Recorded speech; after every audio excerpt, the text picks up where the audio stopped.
So, magandang araw po sa inyo lahat mga kababayan. Ngayon ay nandito pa rin kami sa Hong Kong, pero meron po kasi kaming isang kwento na nais ibahagi sa inyo.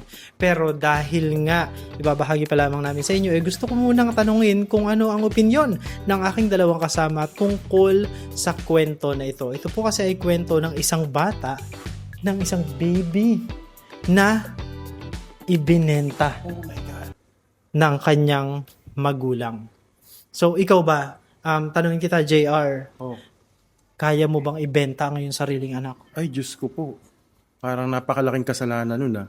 Diba? Parang hindi yun magagawa ng isang ordinaryong tao, lalo na't ikaw ay magulang, para ibenta yung sarili mong dugo at laman. Diba? Kahit nga ipahiram, mahirap eh. Paano yung ibenta pa? Pero parang interesado akong marinig yung kwento eh, kung paano humantong sa ganun. Yes, yan. Oh.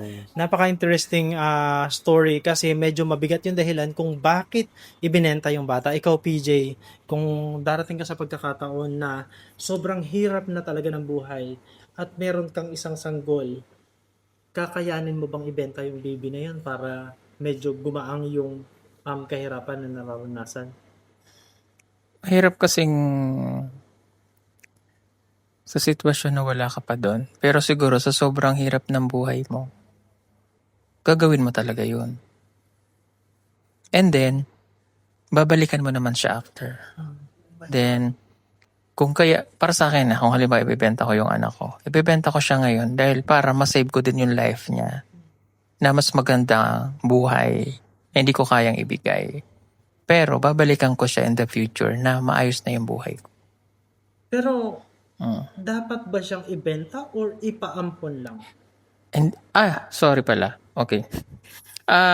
Pwede siguro yung pwede siguro ipaampon, pero hindi mo pwedeng ibenta. Kasi yung pagbebenta ng anak, parang ibinenta mo na rin yung, di ba, yung buong buhay niya sa ibang tao. So, medyo, ito siguro yung napakahirap din na sitwasyon para sa mga magulang, no? Na malaman kung ano talaga. Yung ginawa ba ay tama, makatwiran ba, makatarungan ba para sa baby, makatwiran ba para sa mga magulang, yung pangyayari. Pero, ang istorya na ito ay hindi lamang istorya ng ibinenta. Istorya din ito ng ipinaampon. So, sobrang interesting yung story. At kung ano yung rason kung bakit siya ibinenta, yun ang mas mabigat. Grabe. Yun ang gusto ko Pag malaman.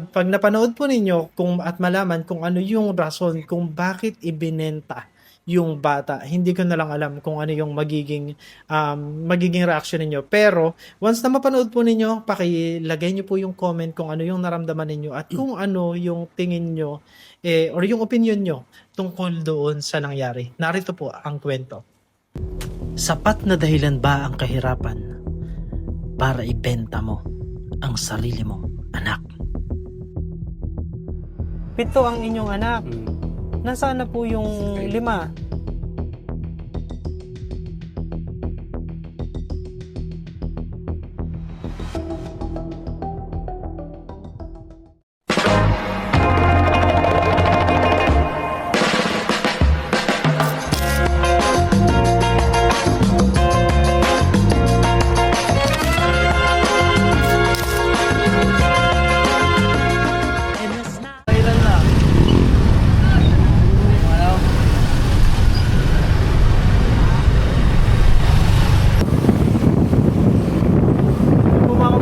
So, kami ni Master ay pupunta muna sa bukid. So, bukid ba yan?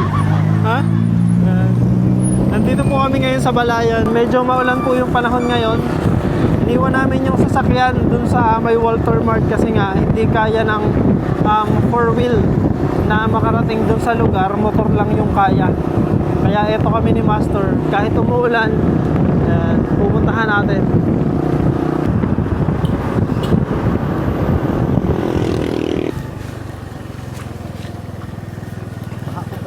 Baha. Baha po. Yeah. Ayan. Mga tubuhan pa rin. Ayan po, mga nagtatabas.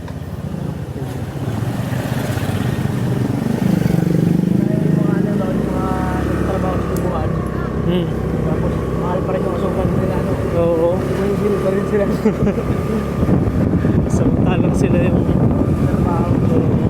Medyo ano na tayo, pa bundok na yung punta natin. Dito ano kasi no, pagka putik.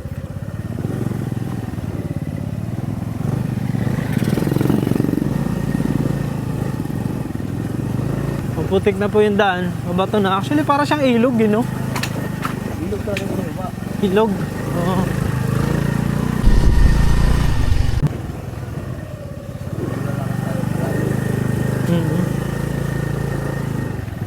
Layo nga.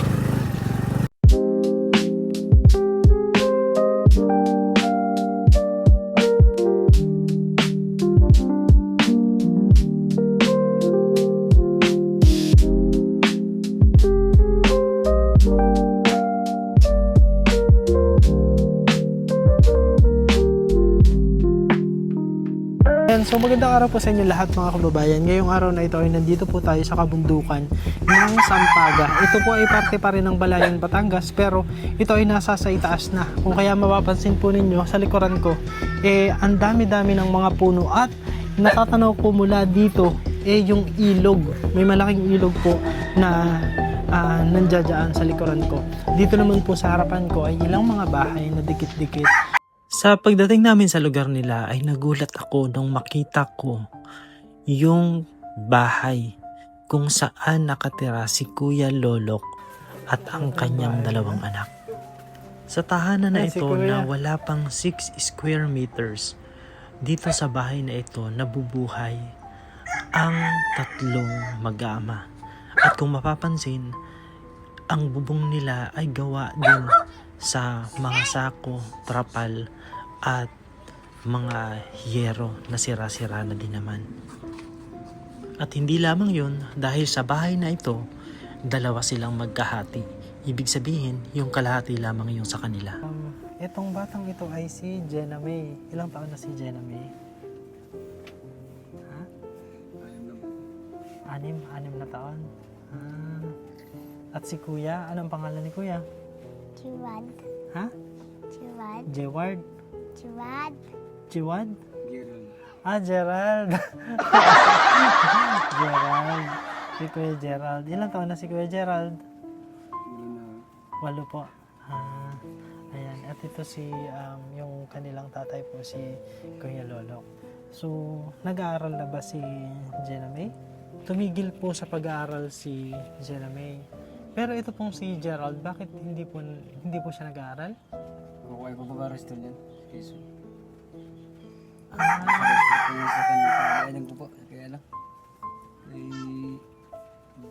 Gina. lagpas alauna na ng hapon nang dumating kami sa kanilang bahay. Kaya lang hindi pa sila kumakain. Kaya naman, binigyan namin sila ng pagkakataon para na sa ganun ay mapakain muna ang dalawang bata. Pero nagulat ako dun sa pinakuha ni Kuya Lolok sa kanyang anak. Ano nga si Gerald?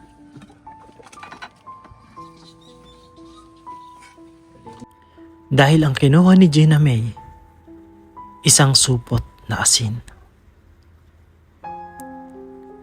Dahil ang asin na yun pala, Nagis sa mangkok. ang kanilang pagsasaluhan ng tanghaling iyon.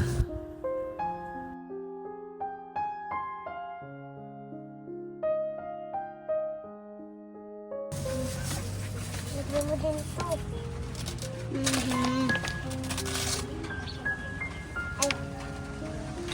Ay, dyan. Ito ilagay pa. Mamaya. Kaya, lagay ko ito. Ipa dito ilagay ni Kuya pa yung malaki na piba.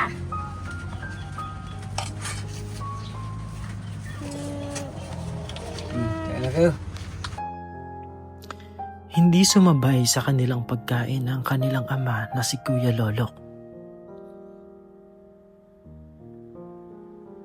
Subalit, habang tinitignan ko siya, nakikita ko ang lungkot sa kanyang mga mata. Lungkot, sapagkat asin lamang ang pinagsasaluhan ng kanyang mga anak. na bagamat gusto niya sana na mabigyan ng mas masarap na ulam, pero dahil sa wala silang pera, yun lamang ang tanging pwede niyang maipakain sa dalawang bata. Ilang pero ngayong ulam namin. Ano? Karang isang po. Permeng? Kasi Asin? Opo, minsan kasi. Habang tinitignan ko ang mag-ama, napatanong ako, nasaan ba ang kanilang ina? At bakit hindi nila ito kasama sa bahay? Kuya, kasi nandito yung mga bata, pero nasa saan ang kanilang nanay? Nasa Quezon po, sir. Nasa Quezon. Nagtatrabaho siya doon? Hindi, may asawa na po iba. Nagulat ako sa aking narinig at kahit nakangiti, bakas pa rin ang sakit sa tinig ni Kuya Lolok. Baby pa to. Ano pa po yan? Isang taon pa po iniwan sa akin yun, bata na yun. Paano niya kinaya ang maging ama at ina sa kanyang mga anak sa loob ng nakaraang 5 taon? Iniwan ko po sa pinsan ko yan. Yung taga Quezon din po, para lang magkatrabaho. Yan, nakatagalan naman din, nakakaraos din naman. Ano nga ba ang nangyari? Bakit nga ba umalis ang ilaw ng tahanan? Ako po yung nagtatabas ng tubo nun. Siyempre, pagdating ko po ng bahay rin ngayon ito, barracks, wala na po sila, umalis na. Dinalan yung kasama nung kabo ko.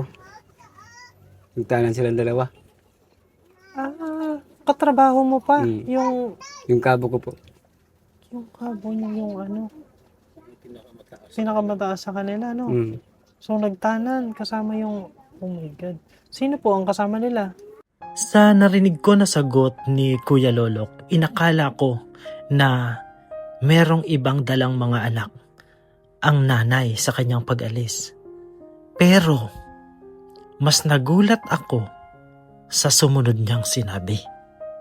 Talaga bang dadalawa lang yung mga bata or meron siyang ibang... Ano yan, 7? 7 ang inyong anak. Hmm. Nasaan na po yung 5? Pinampun namin yung isa. Gawa sa kahirapan. Yung nag-uulang na po. Nag-uulang na po ako. Yung isa naman, pinampun nila para ginabit yung pera paglayas nila. Pagtanan. Hindi ako makapaniwala sa aking narinig. Parang ang hirap isipin na nagawa ng isang ina na ibenta ang kanyang anak upang may magamit sa kanyang pag-alis so, parang hindi kasama ng ibang lalaki. Talaga yung purpose ay para may ibang mag-alaga, kaya ipinaampon para siyang ibinenta. Parang gano'n na nga. Kasi ginamit nila ang pera para sa kanilang pagtatanan. Hmm. Yun po ba yung pinakabunso nung panahon na yun? Yun po. Pinampun niya eh. Yung ba naman, ay may balak na magtanan yung dalawa. Alam niyo po kung magkano yung naging ibinigay sa kanila sa kapalit ng pagpapaampon? Paano po parang 5,000 daw eh. Nakapanlulo mong isipin na mayroong ina na kayang umabandona sa kanyang mga anak. At higit pa, ang ibenta ito sa halagang 5,000 piso. So ngayon po ba nakikita niyo pa po yung bata? Hindi na po. Hindi na, kasi umalis na din yung dati niyong kasamahan. Umalis na rin doon sa yung tinirahan namin dati. Wala na kayong balita kung saan na dinala yung inyong anak? Ay, wala na po sir eh. Hindi naman namin na balita kung saan na dinala. Kung saan lugar. Hindi namin alam.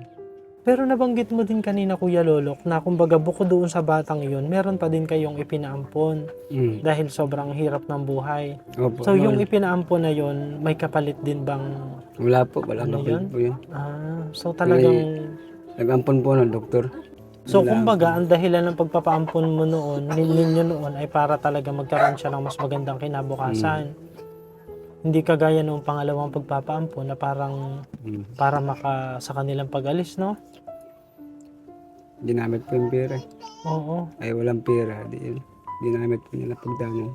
So 5 yung natira sa iyo, kuya. Mm. Pero ngayon, ang nandito ay dadalawa. Nasaan yung 3? Nandun po sa ano ko po, sa Bayaw, ang isa. Ang isa nasa biyanan ko po. Ang isa naman nasa kapatid ko. Sa Quezon din nag-aaral na. Diyan le. Sinubukan kong alamin kung may naalala pa ba ang mga bata tungkol sa kanilang ina. Oh, Gerald, naabutan mo si ano? Si mama? Hindi po. Hindi na? Kasi bata pa siya ng kuya, no? Hmm. Yun po yung nakakalungkot, mga kababayan. Kasi pag yung bata is naiwan ng baby pa, so lumalaki siya nang wala siyang konsepto ng kung ano yung pakiramdam ng meron siyang isang ina. Kasi lumalaki siya na ang meron siya ay ang kanyang ama. So, ngayon po kasi bata pa rin si Jenna May kasi kaya parang hindi niya pa din siguro, hindi pa rin nagtatanong or hindi pa rin siya, kumbaga hindi niya pa din na-realize na wala pala akong wala pala si mama, hindi pala namin kasama. So wala ka ng balita, kuya, sa kanila dun sa dati mong asawa? Balita ko po, nandun lang pala sa Quezon din. Nasa Quezon. At dahil nasa Quezon lamang ang ina, isang tanong ang hindi ko napigilan na itanong kay Kuya Lolo. Isang araw dumating yung panahon na bigla siyang bumalik at gusto niyang kuhanin ng mga anak mo. Ay, hindi naman po siguro pwede yan sir eh. Ako na po nagpapalaki. Mm-hmm. Nung nasaan siya nung pinalaki ko yung mga yan, hindi siya kasama. Hindi ko na lang pwedeng ibigay yan at gawa ng dito na sa akin po lumaki. Mm-hmm. So hindi mo sila ibibigay? Gawa pong, siyempre, kasama ko lang po natin ang mga sa pagkabata, mga bata na yan. Mm-hmm. Hindi ko mabigay mga bata na yan. Paano, kuya, kung ipagpilitan niya kasi ang nasa sa batas ay sa nanay ang mga bata hanggang hindi sila umiidad ng kaya nilang magdesisyon? Ewan ko sa mga bata, di sila na lang magdesisyon. Mm-hmm. Pero Ano kumbaga naman sila. kung sa iyo, hindi mo... Hindi ko pwedeng ibigay sir. Siyempre ako nagpapalaki ng mga bata na. Mm-hmm. Talaga po ng sakripisyo para lang mabuhay kami ba. Mm-hmm. Kunin niya, pero hindi ko talaga ibigay yan. Sa sagot ni Kuya Lolo, ako ay labis na napahanga. Dahil bagamat maraming hirap ang kanilang dinadaanan sa kasalukuyan, handa niyang harapin ang hirap na yon, wag lang mawala sa kanya ang 2 bata. Minsan ba naisip mo na sana hindi na lang kami pumunta ng Batangas para hindi niya nakilala yung yung sinamahan niya? Parang naisip ko rin sir, siyempre, mahirap na. Hindi natin alam na ganyan nga ang mangyayari sa buhay natin. Sa kasalukuyan, hindi pa rin siya nginingitian ng kapalaran. Subalit kahit ganun pa man, alam niya sa sarili niya na ang kanyang mga anak hindi niya bibitawan. Ano yung karaniwan na ang ginagawa mo, Kuya Lolo? Contraction pa, Construction. wala akong nagawa kung bagyo daw po eh. Oo, kasi pag tag-ulan, medyo minimal. Medyo kukunti yung nagpapagawa po kasi ng bahay talaga pagka yung tag-ulan. Kasi nga, yung semento kasi hindi matutuyo. So, pagka ganitong panahon, Kuya Lolo, paano ang kabuhayan ninyo? Saan kayo kumukuha? Hindi gahanap po ako ng trabaho, paglalabas. Kung mayroong nagpapalabas. Magpapa? Alam ba may paglalabas sa amin? Yun lang po ang trabaho namin. Tabas? Nagpapatabas. Pero gaano kadalas po na may nagpapahalabas? Halimbawa ngayong linggong ito, meron na bang nagpahalabas ngayong linggong ito? Meron na po. Ay, hindi lang kami na complete na po sila eh. Ang kasamahan ko dito. So Complete na sila. kumbaga pag kumpleto na, hindi ka na makakasama. Hindi na po. Magkano ang kinikita, kuya, sa ganyan pag isang araw? Ano po, isang araw ito, 500 po yata. 500. Yung 500 na yun, gaano tatagal sa inyong mga pangangailangan pagka yung kayo'y... Pag minsan naman ay kulang din, siyempre. Bibili po tayo pambibili ng bigas eh. Mm, Hindi rin naman maiwasan mga utang sa tindahan, gawa ng mga bata na yan. yung mga pangangailangan nila. Ngayong oras na ito, kuya, magkano na ang utang mo sa tindahan? Kung may 500 na po. May 500 na. Naku, edi ibig sabihin, kailangan makapagtrabaho ka ng isang pahalabas para mabayaran yan, ano? Kaya lang, pagka pinasweldo ka din at binayad mo lahat, wala ka na rin pambili ng para sa pangangailangan. Wala na lang po, wala nga po kung minsan. Ngayong oras na ito ba, Kuya Lolok, meron kayong bigas? Kakaunti po. Meron po. Kakaunti. May pagkakataon ba na hindi nakakakain ng 3 beses ang mga bata? Kaya naman po. Kaya lang po ay siyempre yung pang-ulam lang naman pang ano eh. Ay, mahirap po. Wala na pong gulay dito. Ubus na rin pong gulay yan eh. Ay, mahina din mo kumain ng gulay ng mga yan. Lang sa tindahan. Mas ano nila yung mga nabibili sa tindahan. Like delata, noodles. Oo. Ako dapat kumakain ng gulay. Halos kumain po ng gulay. Pag magugulay, hindi mahalas kumain. So ito ang inyong bigasan. Ito. So kunti na lang. So pag bumibili sila kuya ng bigas, ito kasi 25 kilos. Pero hindi kayo bumibili ng isang puno nito. 1/4 lang. Itong bigas na binibili na magkano ang kilo? 1 po yan sa isang kalating kaban. 1 to ang kalahating kaban. Ano po yan? 600 po ang 1/4 niyan. 6 Ay. Kasi kalahating kaban to. Kasi Opo. kalahating ano kasi nga 25. Ito yun po yan. So 600. 600 ang binibili nyo normally ng ano. Oh. So dahil kakaunti na ito, meron ka na bang pambili ng kasunod para dito? Ayun, maghahanap pa ako sir eh. Maghahanap buhay pa. Pero ano yung sitwasyon nyo kuya dito kapag kayong umuulan? Hindi ba tumutulo? Hindi naman po. Gabong may ano naman po. May plan yan. Yung mga tinapal-tapal na ganun. Pero kung wala yan, Tulog po. tumutulo yan, no? So, dito kayo natutulog, dito na din kayo kumakain. Yung lutoan nyo kasi, napansin ko nandoon sa labas. Paano po pagka, Nagkikisayang po kami sa yan. Sa kapitbahay po yan. kapag umuulan.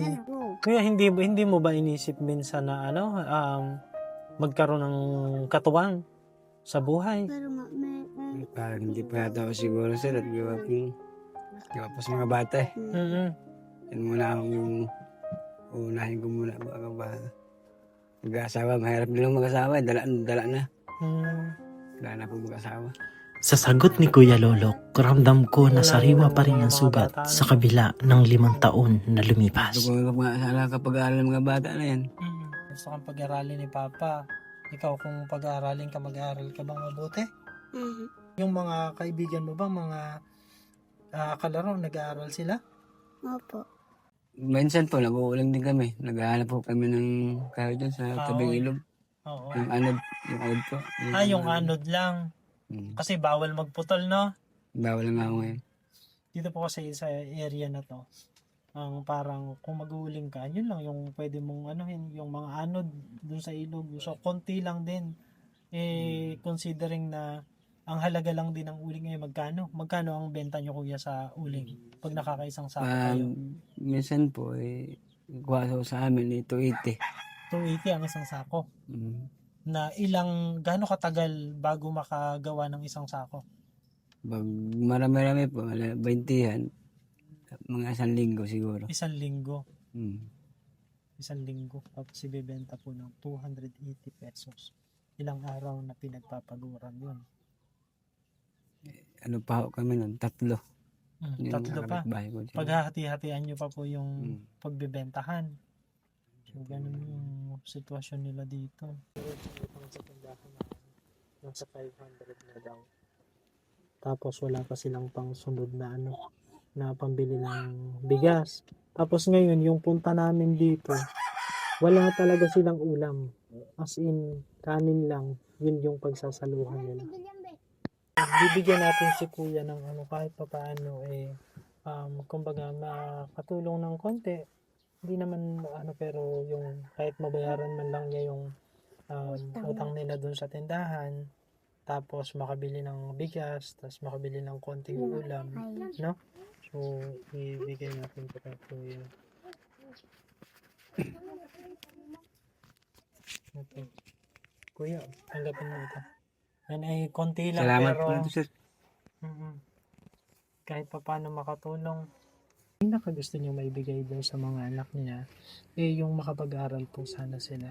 Pero yun nga, dahil sa napaka-limitado na budget, na kahit minsan yung kanilang pagkain mismo, tanong pa kung saan nila kukunin yung pang-araw-araw.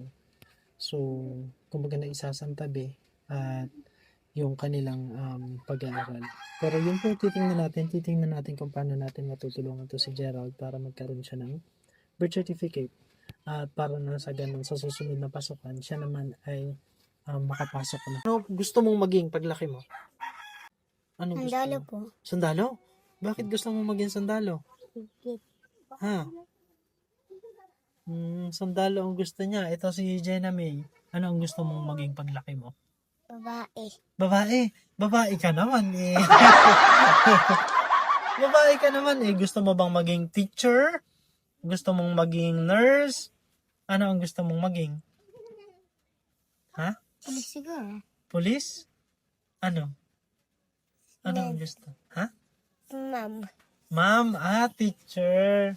Gusto niya maging teacher. Ayan. Kung gustong maging ma'am, mag-aaral ha. 'Di ba? Mag-aaral. Pag ginigising, ay gumising para makapasok ng school, no? Ha? Tama ba? Opo. May mga sugat na hindi kailanman tuluyang naghihilom. May mga luha na natutuyo sa pisngi, ngunit nananatiling sariwa sa puso. Ang kwento ni Kuya Lolok, isang ama na patuloy pa ring sinusubok ng tadhana, ngunit hindi kailanman tumigil na magmahal sa kanyang mga anak. Ako po si Toots, at ito ang mga kwentong nagbibigay mukha sa mga pangarap, pag-asa, at katotohanan ng ating mga kababayan. Hanggang sa muli, maraming salamat po.